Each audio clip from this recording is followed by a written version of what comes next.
আসসালামু আলাইকুম। সিলেট স্টুডিও থেকে চ্যানেল এস সিলেট নিউজে সবাইকে স্বাগত জানাচ্ছি। সঙ্গে আছি জান্নাতুল নাজনীন আশা। শুরুতেই জানিয়ে দিচ্ছি শিরোনামগুলো। সিলেট সম্প্রীতির নগরী, কিন্তু বিগত 15 বছরে আমাদের সেই সংস্কৃতি অনেকটাই হারিয়ে গিয়েছিল। সিলেটে সাংবাদিকদের সাথে মতবিনিময়কালে আমিরে জামায়াত ডাক্তার শফিকুর রহমান। আমি নিজে দুর্নীতি করি না, আমি কাউকে দুর্নীতি করতে দিব না, সিলেটের জেলা প্রশাসক মোহাম্মদ সারওয়ার আলম। লন্ডনে পাঠানোর প্রলোভন দেখিয়ে প্রায় 2 কোটি টাকা হাতিয়ে নেওয়ার অভিযোগ, অভিযুক্ত স্বামী স্ত্রী গ্রেফতার।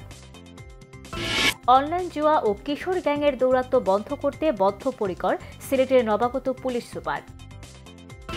এবং যুব অধিকার পরিষদের নেতার বিরুদ্ধে মিথ্যা মামলা প্রত্যাহারের দাবিতে বিয়ানীবাজারে গণ অধিকার পরিষদের মানববন্ধন। শুনছিলেন শিরোনাম, এবারে বিস্তারিত। বাংলাদেশ জামায়াতে ইসলামের আমির ডাক্তার শফিকুর রহমান বলেছেন, সিলেট সম্প্রীতির নগরী, কিন্তু বিগত 15 বছরে আমাদের সেই সংস্কৃতি অনেকটাই হারিয়ে গিয়েছিল।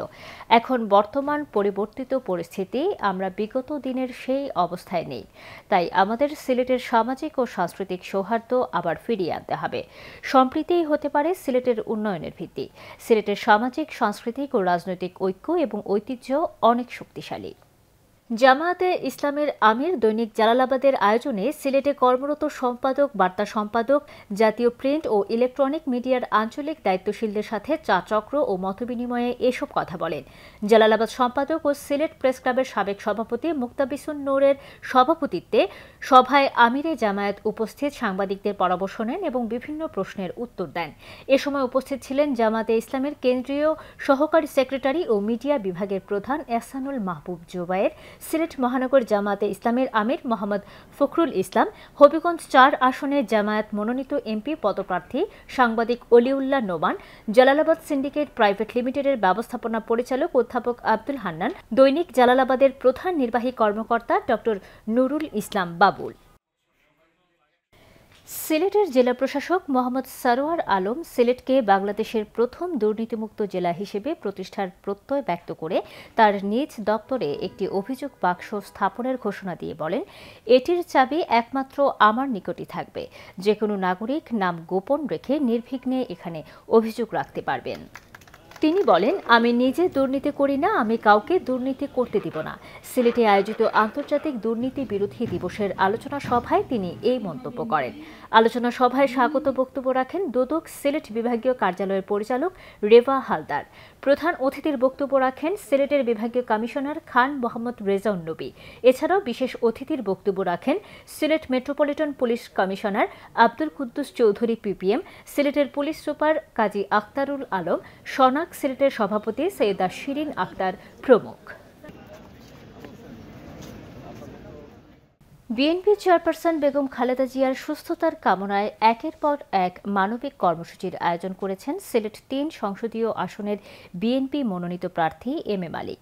তিনি শুধু রাজনৈতিক দায়িত্ববোধ থেকেই নয়, হৃদয়ের টান, ভালোবাসা ও শ্রদ্ধার জায়গা থেকেও আয়োজন করেছেন এসব কর্মসূচি। বিস্তারিত জানাচ্ছেন সিলেট থেকে আমাদের staff reporter Ashraful Islam Imran. BNP chairperson Begum Khaleda জিয়ার নাম উচ্চারিত হলেই মানুষের চোখে ভেসে ওঠে মমতা, সংগ্রাম আর আশা ভরা এক নেত্রীর মুখচ্ছবি। সেই নেত্রীর সুস্থতা কামনায় দিনে রাত ছুটে চলেছেন সিলেট 3 আসনে বিএনপি মনোনীত প্রার্থী এম এ মালিক। তিনি শুধু রাজনৈতিক দায়িত্ববোধ থেকেই নয়, হৃদয়ের টান, ভালোবাসা ও শ্রদ্ধার জায়গা থেকে মানুষের মাঝে ছড়িয়ে দিচ্ছেন দোয়া আর খাবার বিতরণ কর্মসূচি। দক্ষিণ সুরমার অলিগলি, ফ্রেঞ্চগঞ্জের গ্রামাঞ্চল কিংবা বালাগঞ্জের জনপদ, যেখানেই যান সেখানেই মানুষের কণ্ঠে শোনা যায় একই আকুতি, আমাদের নেত্রী দ্রুত সুস্থ হন। এই আকুতিকে আরও শক্ত করে তুলেছেন এম এ মালিক। কখনো দাঁড়িয়ে যান মসজিদের বারান্দায়, কখনো সাধারণ মানুষের উঠানে নম্র কণ্ঠে অনুরোধ করেন সবাইকে দোয়া করতে। উনি মাদার অফ ডেমোক্রেসি, সারা পৃথিবীর কাছে উনি আল্লাহ একজন ন্যায়বান, সঠিক একটা নেতৃত্ব দিয়েছেন আল্লাহ। এম এ মালিকের উদ্যোগে প্রতিদিন ভোর থেকে রাত পর্যন্ত বিভিন্ন জায়গায় অসহায় দরিদ্র মানুষের হাতে তুলে দেওয়া হচ্ছে খাবার। অনেক বৃদ্ধ মা খাপা হাতে খাবার নিতে বলেন, আল্লাহ যেন খালেদা জিয়াকে সুস্থ করে দেন।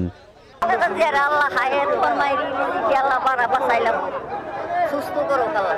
তিনি বলেন, দেশনেত্রী শুধু একজন রাজনৈতিক নেত্রী নন, তিনি কোটি মানুষের ভালোবাসার ঠিকানা।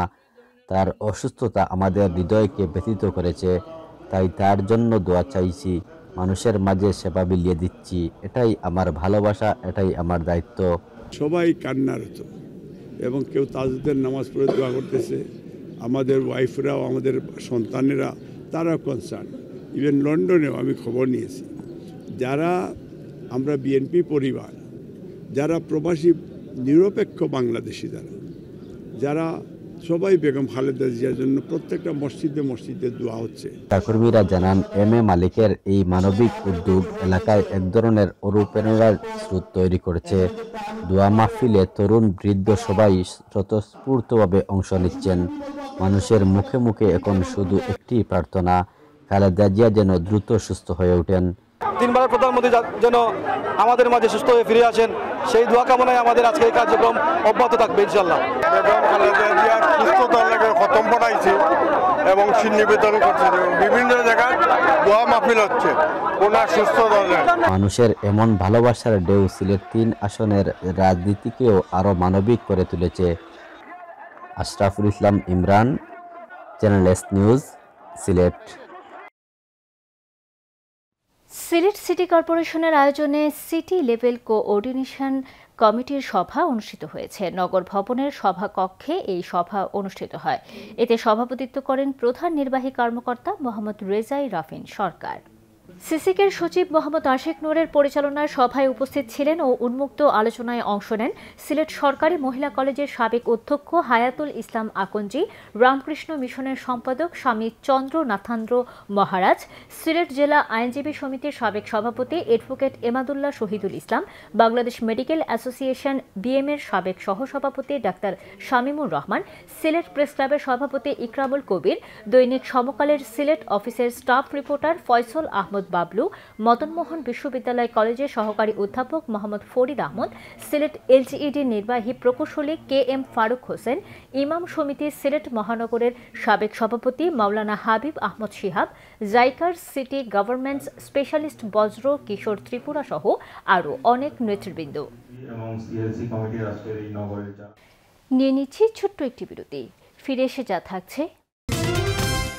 লন্ডনে পাঠানোর প্রলোভন দেখিয়ে প্রায় 2 কোটি টাকা হাতিয়ে নেওয়ার অভিযোগ, অভিযুক্ত স্বামী স্ত্রী গ্রেফতার। অনলাইন জুয়া ও কিশোর গ্যাংয়ের দৌরাত্ম্য বন্ধ করতে বদ্ধপরিকর সিলেটের নবাগত পুলিশ সুপার। এবং যুব অধিকার পরিষদের নেতার বিরুদ্ধে মিথ্যা মামলা প্রত্যাহারের দাবিতে বিয়ানীবাজারে গণ অধিকার পরিষদের মানববন্ধন।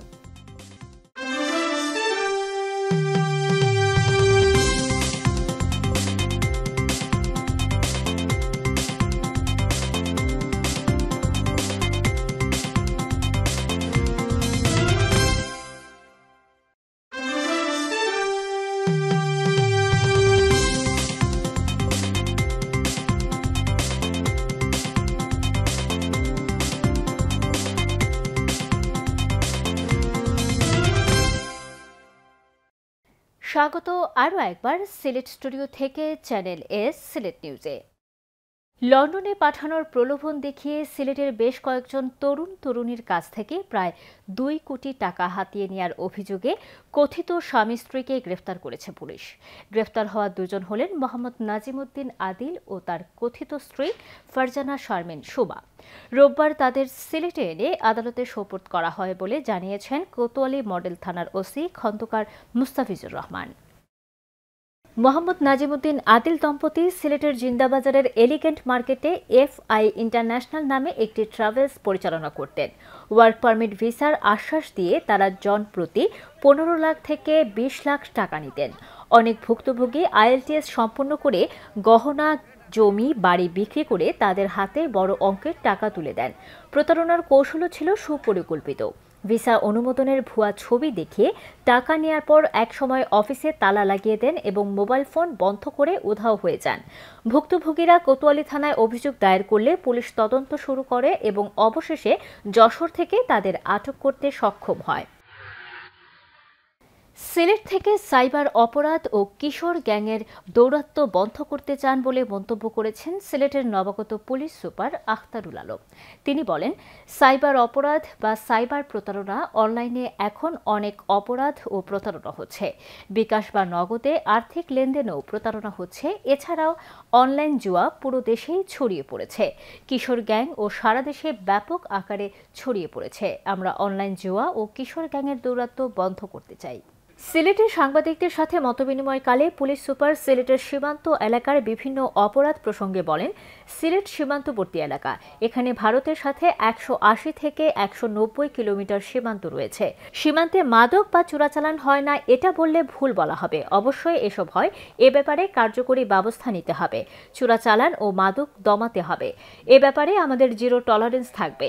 সিলেটে প্রবাসীদের নিরাপত্তা প্রসঙ্গে এ সময় পুলিশ সুপার বলেন, সিলেট প্রবাসী বহুল এলাকা। আমার প্রথম প্রায়োরিটিতেই থাকবে প্রবাসী যারা আছেন তারা একটা নির্দিষ্ট সময় দেশে আসেন পরিবারের সাথে সময় ব্যয় করতে।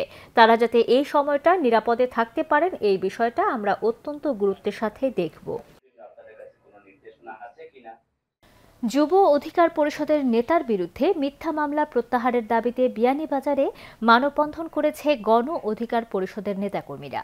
মঙ্গলবার বিকেল 3 কোটিকায় পৌর শহরের কলেজ রোডে মানববন্ধনটি অনুষ্ঠিত হয়। বিস্তারিত বিয়ানীবাজার প্রতিনিধি তুফাইল আহমদের প্রতিবেদনে। ক্যামেরায় ছিলেন অরুণ বৈদ্য। বিয়ানীবাজার উপজেলা যুব অধিকার পরিষদের অর্থ সম্পাদক কাউসার আহমদ ফাহিমের উপর মিথ্যা মামলা প্রত্যাহারের দাবিতে মানববন্ধন করেছে গণ অধিকার পরিষদের নেতাকর্মীরা। মঙ্গলবার দুপুরে বিয়ানীবাজার পৌর শহরের কলেজ রোডে মানববন্ধন থেকে তারা দাবি জানান। বিগত কয়েকদিন আগে আমাদের বিয়ানীবাজার উপজেলা গণ অধিকার পরিষদের অর্থ সম্পাদক কাউসার আহমদের উপর আমাদের গণ অধিকার পরিষদে যোগদান করায় তার উপরে এই মিথ্যা মামলা দেওয়া হয়েছে। আমরা চাই দ্রুত নিষ্পত্তি করার জন্য, সঠিক তদন্তের মাধ্যমে আইনত ব্যবস্থা নেওয়ার জন্য আমরা পুলিশ প্রশাসনের কাছে আমরা অনুরোধ জানাচ্ছি। বাংলাদেশ যুব অধিকারের নেতার উপর যে মিথ্যা মামলা করা হয়েছে, আমরা এই গণ অধিকার পরিষদের পক্ষ থেকে প্রতিবাদ ও নিন্দা জানাচ্ছি। আমাদের এই কাউসার আহমদকে এই মামলা থেকে, মিথ্যা মামলা থেকে অব্যাহতি দেওয়ার জন্য প্রশাসনের প্রতি দৃষ্টি আকর্ষণ করছি। আমাদের প্রাণপ্রিয় নেতা অর্থ সম্পাদক জনাব কাউসার আহমদ ফাহিমের উপর বর্বর মিথ্যা মামলার আমরা তীব্র নিন্দা প্রতিবাদ জানাই। একই সাথে এই মিথ্যা মামলার প্রত্যাহার দাবি জানাচ্ছি। আমাদের দৃঢ় বিশ্বাস আছে আমাদের প্রশাসন কর্মকর্তা সবাই এই সুষ্ঠু তদন্তের মাধ্যমে প্রত্যেক দোষীকে শাস্তির আওতায় এনে বিচার করা হোক, এটাই আমি আশাবাদী। সিলেট জেলা গণ অধিকার পরিষদ নেতা বিবেকানন্দ দাস বিবেকের সভাপতিত্বে যুব অধিকার পরিষদ বিয়ানীবাজারের আহ্বায়ক জিয়াউদ্দিনের পরিচালনায় বক্তব্য রাখেন বিয়ানীবাজার উপজেলা শাখার সদস্য সচিব পঙ্কজ কুমার চৌধুরী, পৌর শাখার সভাপতি রুহুল আমিন ও সদস্য সচিব আব্দুল গফুর, শেওলা ইউনিয়ন গণ অধিকার পরিষদের আহ্বায়ক নাইমুদ্দিন, লাউতা ইউনিয়ন গণ অধিকার পরিষদের সদস্য সচিব জিয়াউর রহমান, গোলাপগঞ্জ উপজেলা গণ অধিকার পরিষদের যুগ্ম আহ্বায়ক HM হাসান, কার্যকরী সদস্য এনামূলক সাজু ও আব্দুর রহিম। এই মিথ্যা মামলা তীব্র নিন্দা জানাচ্ছি। এটা স্বাধীন দেশ, গণতন্ত্র দেশ, এখানে সবার রাজনীতি করার অধিকার আছে। যে কাউসার মামলা দেওয়া হয়েছে সে আমার জানার মধ্যে অত্যন্ত সুশৃঙ্খল এক রাজনৈতিক কর্মীর উপর মামলা, গণতন্ত্র উত্তরণে অত্যন্ত বাধা দাঁড়াবে বলে আমরা মনে করি। প্রশাসনকে আমরা পরিষ্কার ভাষায় বলতে চাই যে গণ অধিকারের কোনো সাদাবাজি নাই, গণ অধিকারের কোনো টেন্ডারবাজি নাই, গণ অধিকারের কোনো এই ধরনের কোনো কালচিক নাই। কাউসার আহমদ ফাহিমের যদি অব্যাহত না দেওয়া হয় তাহলে আমরা আগামীতে কঠোর আমরা ব্যবস্থা নিব। আমরা নিন্দা প্রতিবাদ জানাই যে এই মামলাকে প্রত্যাহার করা হোক, আইনের দৃষ্টি আকর্ষণ করে বলছি। এই কাউসার আহমদ উনি একজন ভালো মানুষ, পুরানা কোনো রেকর্ড নাই। জনাব কাউসার আহমদ ফাহিমের উপর যে মামলাটি আনা হয়েছে কতটুকু সত্য তা যাচাই করে তাকে খালাস দেওয়ার জন্য সবার প্রতি আমি অনুরোধ। মানববন্ধনে মামলাকে মিথ্যা ও উদ্দেশ্যমূলক দাবি করে বক্তারা এর তীব্র নিন্দা ও প্রতিবাদ জানিয়ে বলেন, রাজনৈতিক প্রতিহিংসামূলক মামলাটি সুষ্ঠুভাবে প্রশাসন তদন্ত করলে প্রকৃত তথ্য উঠে আসবেন এবং হয়রানিমূলক মিথ্যা মামলা থেকে কাউসারকে অব্যাহতি দেওয়া হয়, নতুবা তারা আরও কঠোর কর্মসূচি দিতে বাধ্য হবেন। Tufail Ahmed, channel S news, Beanibazar. Sylhet নগরের সাগরদিঘির পাড় এলাকায় একটি সাইবার মামলার ওয়ারেন্টভুক্ত ব্যক্তিকে আটক করতে গিয়ে সিআইডির উপপরিদর্শক মোহাম্মদ খুরশেদ আলম আহত হওয়ায় ঘটনায় প্রধান সন্দেহভাজনকে আটক করেছে পুলিশ ও সিআইডির যৌথ দল। সাইবার সুরক্ষা সংশ্লিষ্ট একটি মামলায় ওয়ারেন্ট অনুসরণ করে সাদা পোশাকে অভিযান পরিচালনার সময় ওই ব্যক্তি আইনশৃঙ্খলা বাহিনীর উপস্থিতি টের পেয়ে পালানোর চেষ্টা করেন। সাইবার সুরক্ষা সংশ্লিষ্ট একটি মামলার ওয়ারেন্ট অনুসরণ করে সাদা পোশাকে অভিযান পরিচালনার সময় ওই ব্যক্তি আইনশৃঙ্খলা বাহিনীর উপস্থিতি টের পেয়ে পালানোর চেষ্টা করেন। তাকে আটক করতে এগিয়ে গেলে তিনি ধারালো একটি ছুরি দিয়ে সিআইডি কর্মকর্তা খুরশেদ আলমকে আঘাত করে দৌড়ে পালিয়ে যান। পরে আহত কর্মকর্তাকে উদ্ধার করে উসমানী মেডিকেল কলেজ হাসপাতালে ভর্তি করা হয়। ঘটনার পরপরই পুলিশ ও সিআইডি একাধিক দল অভিযান শুরু করে। মঙ্গলবার ভোররাতে এয়ারপোর্ট থানার মজুমদারি এলাকার একটি মেসে অভিযান চালিয়ে সংশ্লিষ্ট ব্যক্তিকে আটক করা হয়। আটককৃত রহিমউদ্দিন রাজু সিলেট জেলার কানাইঘাট থানার পশ্চিম কুনাগ্রাম এলাকার রফিক উদ্দিনের ছেলে। বর্তমানে তিনি সিলেট নগরীর শাপলাবাগ এলাকায় ভাড়া বাসায় থাকতেন। বিএনপির চেয়ারপারসন ও সাবেক প্রধানমন্ত্রী বেগম খালেদা জিয়ার সুস্থতা কামনায় দোয়া মাহফিল অনুষ্ঠিত হয়েছে। বাদ এশা মৌলভীবাজার সদর উপজেলার শাহ বন্দর জামে মসজিদে এই দোয়া মাহফিল অনুষ্ঠিত হয়। এই দোয়া মাহফিলের আয়োজন করে ৮ নম্বর কনকপুর ইউনিয়ন বিএনপি। এ সময় বেগম খালেদা জিয়ার আশু রোগমুক্তির সুস্থতা ও দীর্ঘজীবন কামনা করে দোয়া ও মোনাজাত করা হয়। এতে উপস্থিত ছিলেন মৌলভীবাজার জেলা বিএনপির নেতৃবৃন্দ সহ ৮ নম্বর কনকপুর ইউনিয়ন বিএনপি ও বিভিন্ন ওয়ার্ডের নেতৃবৃন্দ। দেশ বিদেশের কোটি কোটি মানুষের দোয়ায় বেগম খালেদা জিয়া আবারও সুস্থ হয়ে দেশ ও জাতির সেবায় নিয়োজিত হবেন। দোয়া মাহফিলে এই আশাবাদ ব্যক্ত করেন নেতৃবৃন্দরা। চ্যানেলের সিলেট নিউজ আজ এ পর্যন্ত। সিলেট বিভাগের প্রত্যন্ত অঞ্চলের খবর জানতে চোখ রাখুন চ্যানেল এস এর পর্দায়। এতক্ষণ আমাদের সঙ্গে থাকার জন্য ধন্যবাদ। আল্লাহ হাফেজ।